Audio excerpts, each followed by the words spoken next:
کی تین قسمیں ہیں، ایک ہے طلاق رجعی، ایک ہے طلاق بائن، ایک ہے طلاق مغلظہ۔ ایک طلاق جو رجعی ہے وہ ایک مرتبہ بھی بندہ دیتا ہے، ہو سکتی ہے دوسری مرتبہ بھی ہو سکتی ہے، لیکن تیسری مرتبہ نہیں ہو سکتی۔ بالکل اسی طرح طلاق بائنہ جو ہوتی ہے وہ بھی ایک مرتبہ ہو سکتی ہے، دو مرتبہ ہو سکتی ہے، تیسری مرتبہ نہیں ہو سکتی۔ تیسری مرتبہ تیسرے کا فگر جو ہی آئے گا تو سمجھ لو مغلظہ ہو گیا، اب سوائے حلالہ کے کوئی چارہ نہیں ہے۔ تو دو مرتبہ جو طلاق ہے، پہلی مرتبہ ایک بندے نے کہا جی میں تمہیں طلاق دیتا ہوں، یہ طلاق رجعی ہے، اس میں رجعت اور لوٹ آنے کا اختیار ہے خاوند کے پاس، وہ چاہے تو واپس آ سکتا ہے۔ عدت کے اندر اگر وہ واپس آ جاتا ہے تو کہا جائے گا بغیر نکاح کے تمہارا اس کے ساتھ رہنا بیوی کے ساتھ جائز ہے۔ اسی طرح دوسری مرتبہ طلاق رجعی ہوئی تو دوسری مرتبہ بھی عدت کے اندر واپس اس کے ساتھ رہنا جائز ہوگا جبکہ وہ رجوع کر لے۔ لیکن تیسری مرتبہ اگر دی طلاق تو پھر رجعت کا کوئی رستہ نہیں ہے۔ اب طلاق بائنہ دی تو بائنہ کا حکم کیا ہے؟ ایک دے یا دو دے؟ تو طلاق بائنہ کسے کہتے ہیں کہ عدت کے اندر دوبارہ نکاح کے ساتھ رکھ سکتا ہے۔ یعنی جس بندے نے طلاق بائنہ دے دی ہے، اب وہ عورت چاہے تو اس سے شادی نہ کرے، وہ کہے بس اب تمہارے ساتھ میری ختم ہے، وہ کہیں اور جا کے شادی کر لے عدت گزارنے کے بعد۔ یعنی وہ دو مرتبہ اگر اس نے طلاق بائنہ دے دی ہیں تو اس کے بعد اس کے ہاتھ سے ڈور نکل گئی۔ ہاں اگر وہ اس کو کہتا ہے وہ عورت مان لیتی ہے اور پھر دوبارہ سے نئے حق مہر کے ساتھ نکاح ہو جاتا ہے تو وہ رہ سکتے ہیں۔ لیکن تیسری مرتبہ پھر وہی مغلظہ والی بات آ جائے گی، پھر وہ کبھی بھی ساتھ نہیں رہ سکتے۔ اب یہ جو طلاق کے بعد جو حلالے کا معاملہ ہوتا ہے اس کو بھی تھوڑا سمجھیے گا۔ حلالہ قرآن پاک کا لفظ ہے فَإِن تَحِلُّ لَهُ مِن بَعْدُ حَتَّى تَنكِحَ زَوْجًا غَيْرَهُ۔ یہ قرآن پاک کا لفظ ہے جس کو لوگ مذاق مسخری میں اڑا دیتے ہیں۔ بعض لوگ اچھے خاصے پڑھے لکھے لوگوں کو ہم نے دیکھا ہے وہ اس حلالے کا مذاق اڑاتے ہیں۔ قرآن حلالے کے احکام بیان کرتا ہے اور یہ خبیث اور پلید النفس اور بد باطن لوگ اس کا مذاق اڑاتے ہیں۔ اللہ حلالے کا پورا طریقہ بیان کر رہا ہے۔ یہ سورہ بقرہ آیت نمبر 229 230 آپ پڑھ کے دیکھ لیجیے، آپ کو پتہ چلے گا حلالے کا پورا طریقہ اللہ نے بیان فرمایا۔ طلاق کی بات بھی کی۔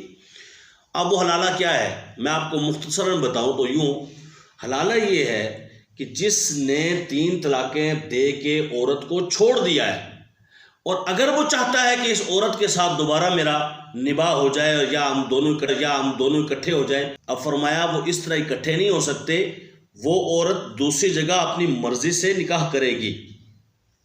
شوہر کی جو پرانا شوہر تھا اس کی مرضی سے نہیں کہ کسی کے پاس چلے گئی یا کسی کو کہا جناب ہفتے کے لیے آپ شادی کر لو پھر چھوڑ دینا، پھر میں دوبارہ عدت کے بعد نکاح کر لوں گا۔ یہ حلالہ نہیں، یہ تو حرامہ ہے۔ حلالہ یہ ہے کہ اپنی مرضی سے وہ کسی جگہ شادی کرے گی اور وہ شوہر جو دوسرا ہے وہ اپنی مرضی سے اس کو کہیں طلاق دے دے یا وہ فوت ہو جائے تو اب وہ پہلے والے کے لیے جائز ہے، یہ حلالہ ہے۔ لیکن یہ حلالہ بھی شرعاً بطور سزا ہے، کوئی تھوک کے چاٹنا پسند کرے گا، یہ ہے حلالہ شرعی۔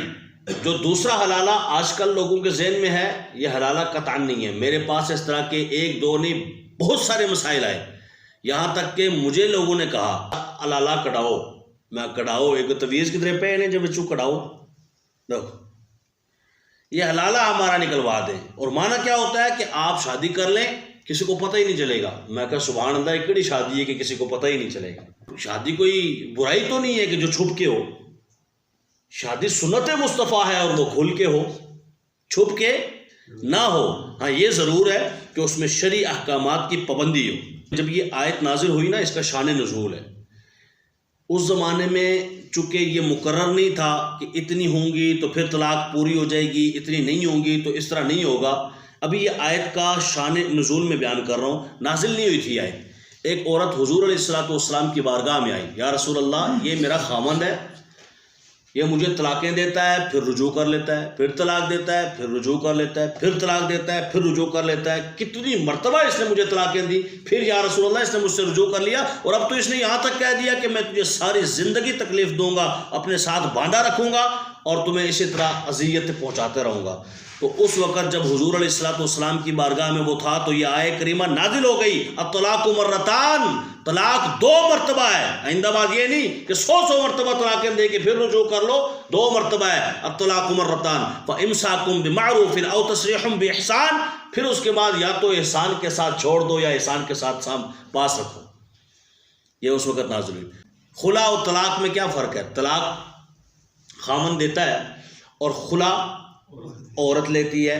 اب جب خلا لے گی تو اس کے ساتھ ایک کنڈیشن کیا کہ بھئی وہ کچھ نہ کچھ پیسے ساتھ دے گی، یا حق مہر جتنا جو اس نے باندھا تھا وہ دے گی۔ جو اس کا حق مہر تھا وہ واپس کیا اور کہا چلو ٹھیک ہے جی مجھے چھوڑو۔ قرآن آرڈر دیتا ہے فَاسْأَلُوا، ان سے پوچھو، اہل الذکر ان کنتم لا تعلمون، جو اہل ذکر ہیں اگر تم نہیں جانتے۔ تو بھئی ہم نہیں جانتے تو کسی کی تقلید مطلب ان کی بات ماننی پڑے گی، کیونکہ وہ قرآن بھی جانتے ہیں، وہ حدیث بھی جانتے ہیں، اور ہمیں ان کو مان کر فالو کرنا پڑے گا۔ یہی ہوتی ہے تقلید۔ حضور کے زمانے میں، پھر صدیق اکبر کے زمانے میں، پھر ابوبکر صدیق کے زمانے میں وہاں ریشو کم تھا، پھر زیادہ ہو گیا، پھر عمر فاروق کے زمانے میں بہت ہی زیادہ ہو گیا، صبح و شام طلاقیں ہو رہی ہیں۔ پھر حضور علیہ الصلوۃ والسلام نے جب شان نزول نازل ہوا تو فرما دیا بھائی اس طرح نہیں، 3 تک تمہیں اختیار ہے، ٹھیک ہے۔ اب لوگ کیا کرتے کہ لوگ کہتے جی میں نے طلاق دیتا ہوں، میں تمہیں طلاق دیتا ہوں، میں تمہیں طلاق دیتا ہوں۔ اب جب مسئلہ پہنچتا حضور کی بارگاہ میں تو حضور فرماتے اس کو بلا کے لاؤ۔ وہ بندہ آتا تو حضور فرماتے تم نے اس کو 3 مرتبہ طلاق دی ہے؟ تو وہ کہتا نہیں حضور 1 مرتبہ دی ہے، 2 مرتبہ تو ویسے میں نے ساتھ تاکیدن بیان کی ہے۔ جس طرح بندہ کہتا نا میں یہ کھانا ضرور کھاؤں گا، میں ضرور کھاؤں گا، میں ضرور کھاؤں گا، تو وہ یہ نہیں کہتا میں 3 مرتبہ کھاؤں گا، کیا کہتا ہے میں کھاؤں گا 1 مرتبہ، لیکن آگے تاکید بیان کرتا ہے۔ تو اس وقت حضور کے زمانے میں یہ کام شروع ہو گیا۔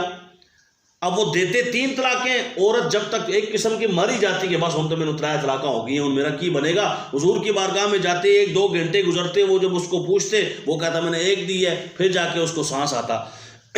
یہ حضرت ابوبکر صدیق کے زمانے میں تھوڑا یہ معاملہ زیادہ ہوا، لیکن حضرت عمر کا زمانہ آیا تو لوگوں نے گویا مذاق بنا لیا۔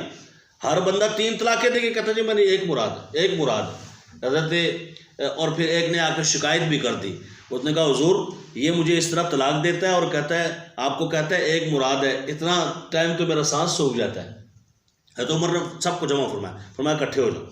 حضرت عمر نے فرمایا آئندہ بات جو 3 طلاقیں ایک ہی مرتبہ دے گا، ایک ہی مجلس میں دے گا، وہ 3 ہی شمار ہوں گی۔ تم نے مذاق بنایا ہوا ہے دین کا؟ دین مذاق نہیں ہے۔ دین عورت کو تکلیف دینے کا آرڈر نہیں دیتا کہ جناب 1 طلاق دے کے 3 دے کے تم 1 مراد لو، اس طرح نہیں۔ آئندہ جو 3 دے گا 3 مراد ہوں گی، لہذا جو بھی دے وہ کتنے دے؟ 1 دے۔ پھر دل کرے اس کا تو پھر وہ دوسری مرتبہ دوسری دے، پھر تیسری مرتبہ اگر نباہ نہ ہو سکے تو پھر دے، ایک دم نہ دے۔ جی جس کی رائے کے احترام میں اللہ کا قرآن اترا کرتا تھا، جس کے بارے میں حضور نے فرمایا لو کان بعدی نبیا لکان عمر، میرے بعد اگر کوئی نبی ہوتا تو وہ عمر ہوتے۔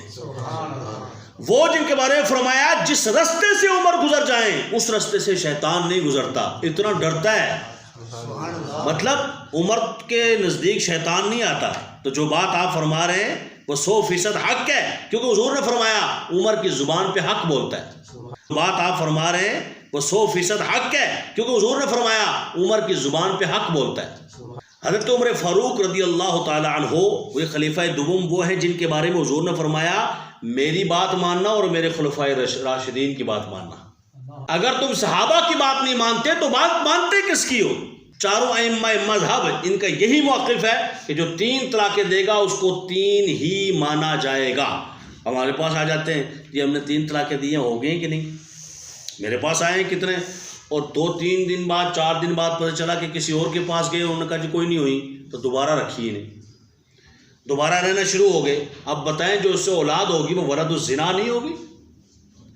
پھر کہتے ہیں جو گستاخ رسول پیدا ہو، گستاخ رسول ایسے ہی پیدا ہوتے ہیں۔ تو امام اعظم ابو حنیفہ رحمۃ اللہ تعالی نے کیا فرمایا؟ 3 طلاقیں 3 ہی ہوں گی۔ آج ایک بندہ ہمیں کہتا ہے جی طلاقیں میں نے 3 دی ہیں، تو بتائیں کہ ہوئی ہیں کہ نہیں؟ لو یہ کچھ سوال ہے۔ ایک بندہ کہے میں نے یہ 3 انگلیاں کاٹی ہیں، بتائیں کہ میری 1 انگلی کٹی ہے کہ 3؟